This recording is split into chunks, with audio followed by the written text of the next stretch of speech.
fund, the AIG hedge fund in London, that issued credit default swaps to the tune of, along with other derivatives, $3 trillion U.S. dollars, about as much as the gross domestic product of France. Now, the other one is in the Goldman Sachs scandal that we've just had with the synthetic CDOs, the way in which Goldman Sachs bet against their own product, so-called, was using credit default swaps. So this one. And we have the one example of Timberwolf where it's all premeditated. So, let's understand this. Right. They're not, since they already destroyed the world economy, they're not slowing down. They're accelerating the looting because they're vampire zombies, as you so well lay out the analogy. They can't stop. They've got to have blood. They're never going to stop. It's us or them.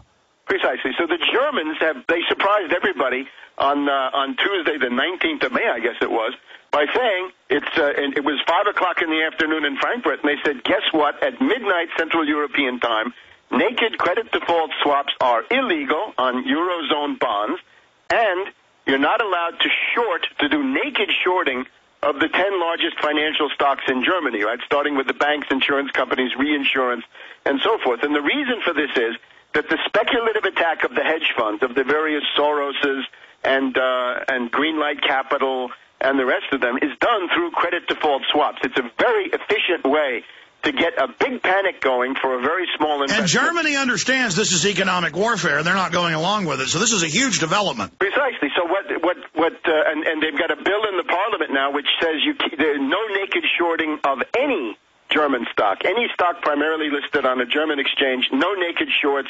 of Eurozone bonds, and no naked shorting of the euro itself. So all of this is to put up firewalls against these speculators. In other words, they're in the process now of re-regulating their marketplace, getting away from the insanity of this free market, free trade. And if this spreads, this is a lot bigger than Greece fighting back or Iceland. If this spreads, this could spell the end of these people. Now, separately, here in the United States, it's the opposite. They passed their new bank regulation bill, and it gives the mega banks the power to gobble up more small banks, healthy banks that weren't involved in all of that. So Webster, I want you to see how the lines converge, where you see this going on the other side. Then we got to shift gears, as I promised, and go to some phone calls and talk about the war situation globally. Things are really heating up on the Korean Peninsula and in the Mediterranean. The Israelis, what are they doing picking a fight with Turkey? Turkey says they're sending warships in. This is getting wild. It's about 27 minutes left here in broadcast. Thank you again for joining us. I'm Alex Jones. The websites are Infowars.com, INFOWARS.com, and PrisonPlanet.com. We are fighting the formation of the prison planet through the info war. We're not left or right. We're freedom lovers. We're truth tellers. We are a society of truth. We're looking for the truth. And the truth is, in all races, colors, creeds, we are one race, the human race, reaching towards the stars. And we have in us the most horrible things, and we have the greatest things as well, all within us as a human community. And I'm trying to get people to realize there's an agenda going on around them, that there is a power elite on this planet that does not have your best interest at heart. I mean, it's just that simple. And that you need to get involved in your daily life and stand up for your freedom. You know, you can't have the attitude, oh, it's too big, things are too corrupt. What could little old me do? Well, if little old me doesn't start doing a little something, we know we're in deep trouble. We know things are only going to get worse. Because the truth is, little old you isn't little old you. You have great power, and history has shown that. That's why we have a scientific dictatorship racing to block off every avenue of human escape. But they're not godlike. They're not invincible. They're not in full control. In fact, they're losing control. They are delusional, believing that they can dominate and control us. It doesn't matter how much surveillance, how much oppression they have. If you stand up and say no, this tyranny will come crashing down. We then have to replace it with our Americanism, with our freedom, with our liberty, with our Constitution and Bill of Rights. We have to replace it. I'm a restorationist. I want my liberties and freedoms back. I'm not a revolutionary. We're fighting revolutionaries. We're firing piratical revolutionaries. Going back to Webster Tarpley and then your phone calls here in just a moment. I promise to go to calls. We appreciate your time. But I need to move quickly here, so finish up. Alex, one last thing now. So the big thing is Geithner goes to Germany, and he tries to beat beat up the German finance minister, Schäuble. And he basically says to him, take back your ban on these derivatives, right? We believe derivatives are sacrosanct. Get your hands off our derivatives. And Schäuble tells him to get lost, to scram. So the clash is set up. There's a meeting of the group of 20 finance ministers in Seoul, South Korea this week. The clash goes on. And then there's going to be this international, the group of 8, the big industrial countries in Ottawa in July. The Europeans, under German leadership to some extent, are proposing measures against derivatives, a Tobin tax, to tax the turnover of financial institutions and use that money. There's a fight about what. But as long as that's done domestically, it's okay. We don't want the UN. National fund. We don't want the UN running the Tobin tax. Not the UN, not the IMF, none of this.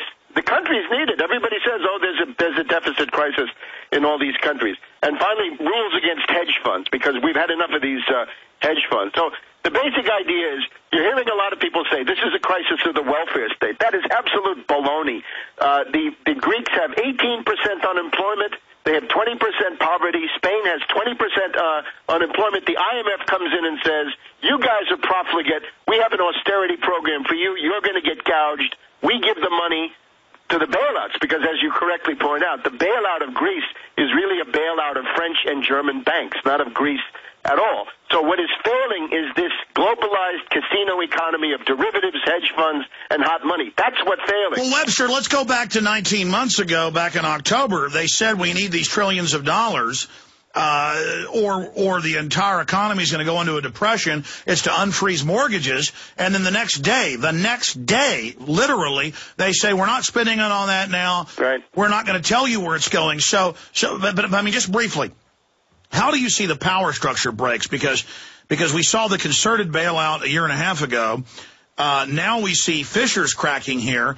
Because, I mean, you're right when you say that these investment banks and brokerage firms can't control themselves. They're even attacking the national governments now that give them all this power. And then you have what appears to be delusion. Many of the top globalists running around saying we'll just form a world government where the banks have all the power and where we have SDRs, where we just make up our own money.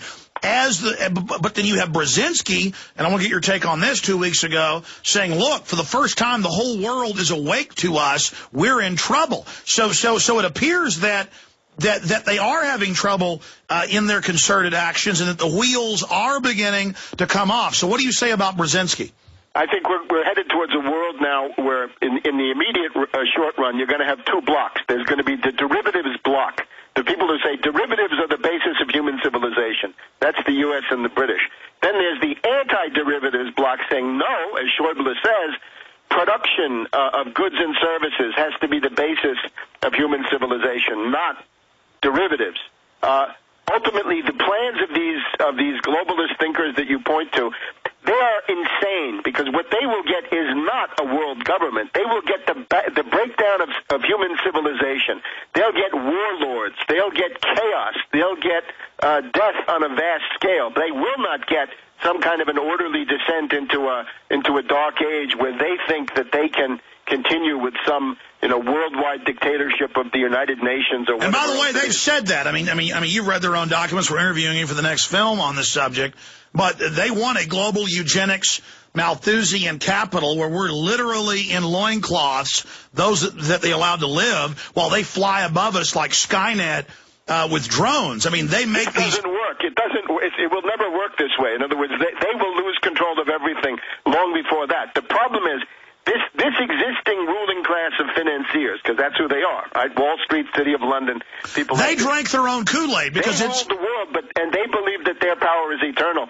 They will be swept away at some point or other in this entire thing. The problem is that they can drag down human civilization into some kind of a catastrophic breakdown crisis and collapse, and we're all in the soup. So the point is, remember from the 1930s, depression, dictatorship, world war.